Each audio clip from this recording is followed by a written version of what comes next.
बिस्मिल्लाहिर्रहमानिर्रहीम। अस्सलाम वालेकुम। मैं हूं मोहम्मद उमैर। स्टूडेंट्स, उम्मीद है आप सब खैरो आफियत से होंगे। जैसा कि आपके इल्म में है कि नहम ग्रेड का सिलेबस अपग्रेड हो चुका है।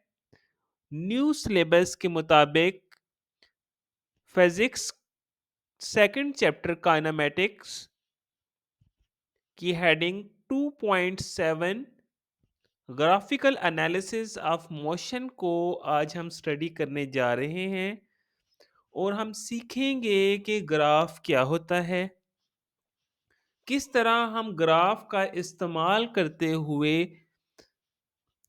ऑब्जेक्ट की पोजीशन, वेलोसिटी, एक्सेलरेशन मालूम कर सकते हैं। तो चलिए शुरू करते हैं। टॉपिक का बाकायदा आगाज़ करने से पहले आपको बताता चलूँ कि आज की video examination point of view से आपके लिए इंतहाई अहम है। इस टॉपिक में से अक्सर शॉर्ट क्वेश्चन या एमसीक्यू पूछा जाता है। तो चलिए शुरू करते हैं। आज हम सीखेंगे कि ग्राफ क्या होता है।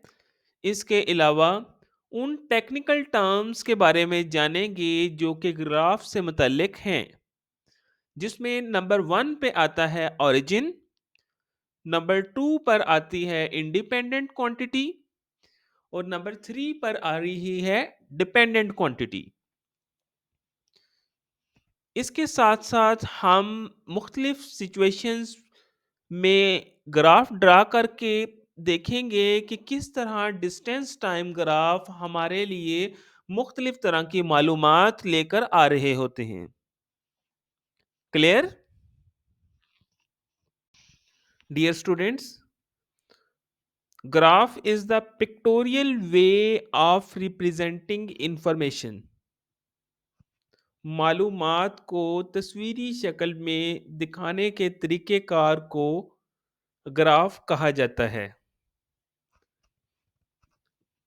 जहाँ हॉरिजॉन्टल और वर्टिकल लाइंस एक दूसरे को बाइसेक्ट करती हैं, उस पॉइंट को हम कहते हैं ओरिजिन।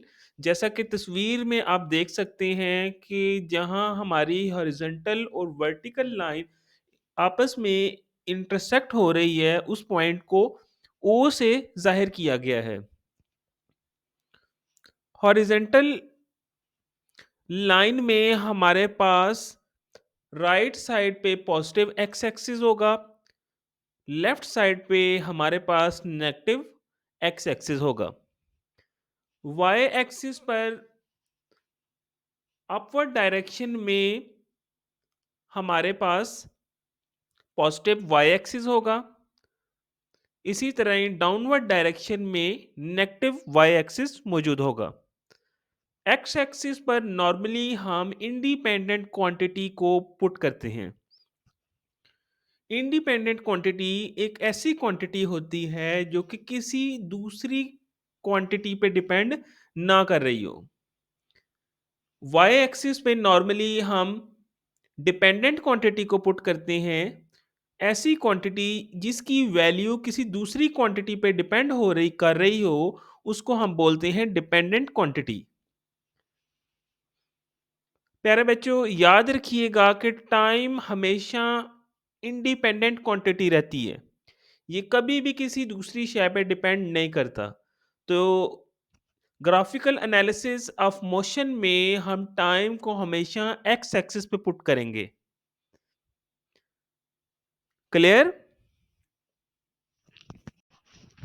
डियर स्टूडेंट्स, अभी तक हमने सीखा कि ग्राफ क्या होता है। अब हम इसी से एक स्टेप आगे बढ़ेंगे और मुख्तलिफ एग्जाम्पल्स के ज़रिए डिस्टेंस टाइम ग्राफ को स्टडी करेंगे।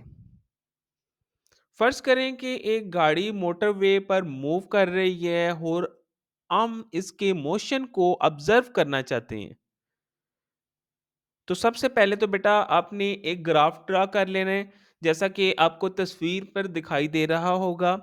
एक्स एक्सिस पे आपने इंडिपेंडेंट क्वांटिटी यानी कि टाइम को पुट करना है, वाई एक्सिस पर आपने डिस्टेंस डिपेंडेंट क्वांटिटी को पुट करना है। तो यहाँ हमारे पास 3 तरह की सिचुएशन बनेंगी। नंबर 1, जैसा कि केस 1 में दिखाया गया है कि आपके पास हॉरिजॉन्टल स्ट्रेट लाइन आ रही है। जब भी आपके पास हॉरिजॉन्टल स्ट्रेट लाइन आए, इसका मतलब कि आपकी कार जो है वो स्टेशनरी है, रेस्ट पोजीशन पे है, विद रिस्पेक्ट टू टाइम वो मूव नहीं कर रही। क्लियर? अब हम बढ़ेंगे अपने केस 2 की तरफ। When the object is moving with uniform speed, when speed of the object is constant, distance time graph is a straight line increasing with x-axis. Its slope gives the speed of the object. जब भी आपकी गाड़ी suppose करें, इस case में हमारे पास एक car है, एक फिक्स स्पीड के साथ मूव कर रही है, तो हमारे पास डिस्टेंस टाइम ग्राफ एक स्ट्रेट लाइन मिलेगी, जैसा कि आप तस्वीर में देख सकते हैं।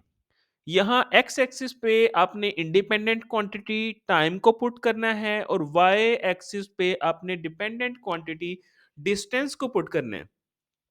जैसे ही आप ग्राफ ड्रा करेंगे, तो आपको किसी भी पॉइंट पे आप स्लोप लेंगे, तो स्लोप की मदद से आपको डिस्टेंस और टाइम के दरमियान एक रिलेशन मिल जाएगा, जिसे हमने बोला है कि ये इसकी मदद से हम गाड़ी की स्पीड मालूम कर सकते हैं। Clear?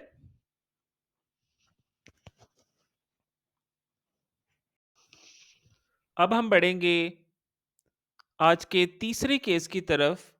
When the object is moving with non uniform increasing speed, when speed of the object is increasing, the graph line is curved upward. This is the case when the body is moving with certain acceleration.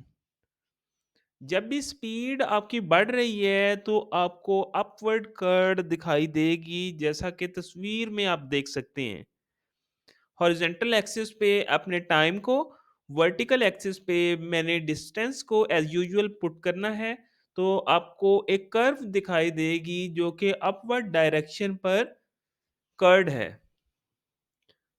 तो इसकी मदद से आप acceleration गाड़ी का मालूम कर सकते हैं। क्लियर? अब हम बढ़ेंगे आज के लास्ट केस पर, जिसमें हम देखेंगे when the object is moving with non uniform decreasing speed. तो आपको मालूम है, जब भी स्पीड इंक्रीज या डिक्रीज होती है तो एक्सेलरेशन प्रोड्यूस होती है। तो इस तरह हम ग्राफ की मदद से बॉडी की डी एक्सेलरेशन मालूम कर सकते हैं। When the speed of the object is decreasing, the graph line is curved downward. This is the case when the body is moving with certain deceleration.